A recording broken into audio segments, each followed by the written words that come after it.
away from Hawaii, Washington, D.C., Wisconsin, Chicago, and more. He said, you know, we're near Wapakoneta. And I said, well, what's that? And he said, that's the home of Neil Armstrong. And he said, isn't that perfect? And I said, yeah. The home of Neil Armstrong becoming the perfect place for people to view the solar eclipse on April 8th.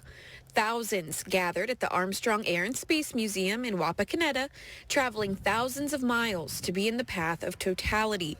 One woman told me she traveled from Hawaii and started her journey to Ohio on March 30th. We made a stop in Seattle and went to Canada, then flew over here. We're actually staying at my son's house in Michigan. Awesome.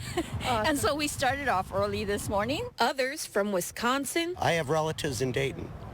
So I came to visit my uncle 2 years ago and found out about this place and about the eclipse and decided to come back here to see it. Chicago. But I drove over to pick up my daughter who was in Ann Arbor and then came down and got my mom, and we drove down this morning really early so we could get this great parking spot here. And even Washington, D.C. I've heard tell many times that experiencing a total eclipse is a life-altering experience. I want to see if it's true. Once the eclipse was over, I caught up with some of those families to see if all the traveling was worth it. I have never seen anything like it. I've been waiting my whole life for this opportunity. They missed out if they had if they were within a couple hours of drive or so. Yeah, they should have gone. It was an amazing experience. That was Lydia Bice reporting. Now that the total solar eclipse is over, you may be wondering, what do I do with my used eclipse glasses? Well, a local organization is asking you not to throw them out and donate them to be recycled instead. The Montgomery County Board of Developmental Disability Services will be collecting your gently used glasses for distribution to people in less fortunate countries who otherwise wouldn't have a safe way to directly view the eclipse. It's part of Astronomers Without Borders, a nationwide effort to keep the glasses out of landfills and redistribute them for future use. Every single pair will be inspected by trained volunteers to make sure they meet safety certifications and aren't counterfeit. Local libraries, schools, museums, city governments, and organizations across the country are taking part.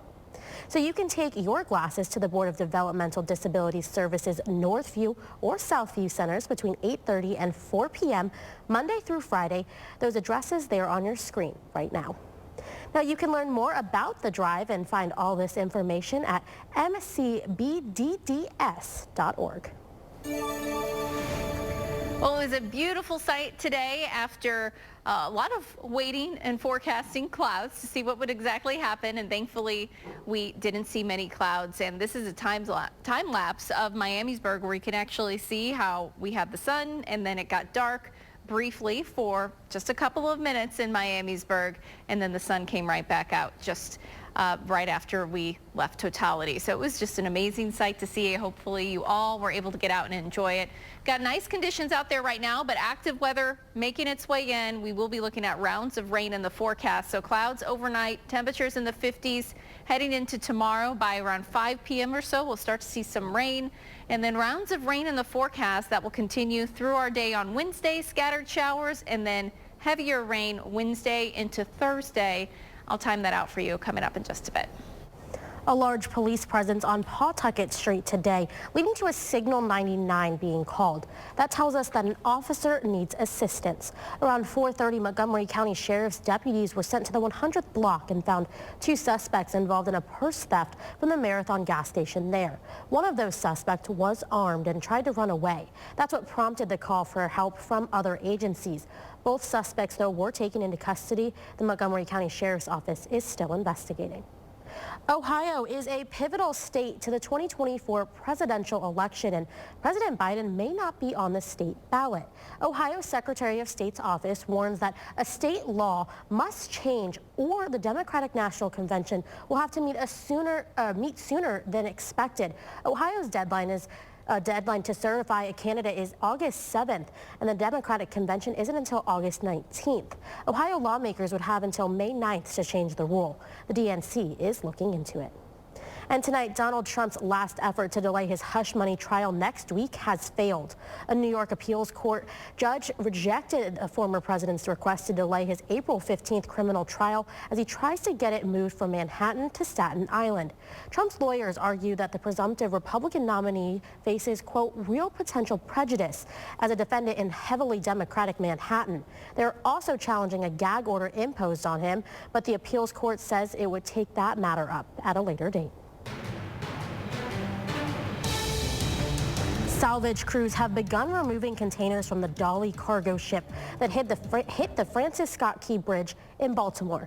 It's paving the way for a partial reopening of the Fort McHenry shipping channel by month's end.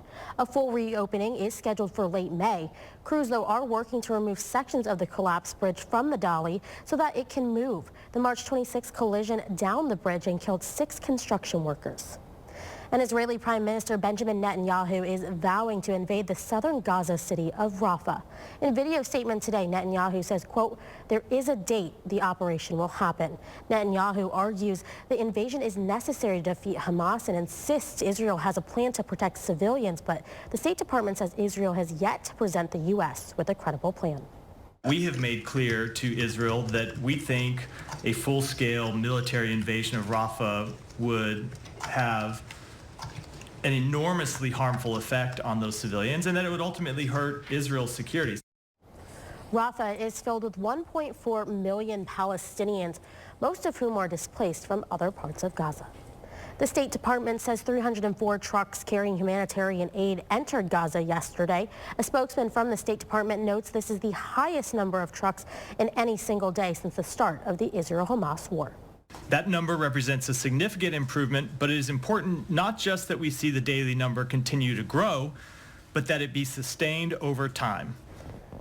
Miller says the hope is that by later this week, 350 trucks will enter the enclave each day, emphasizing that the U.S. government is working to make that happen.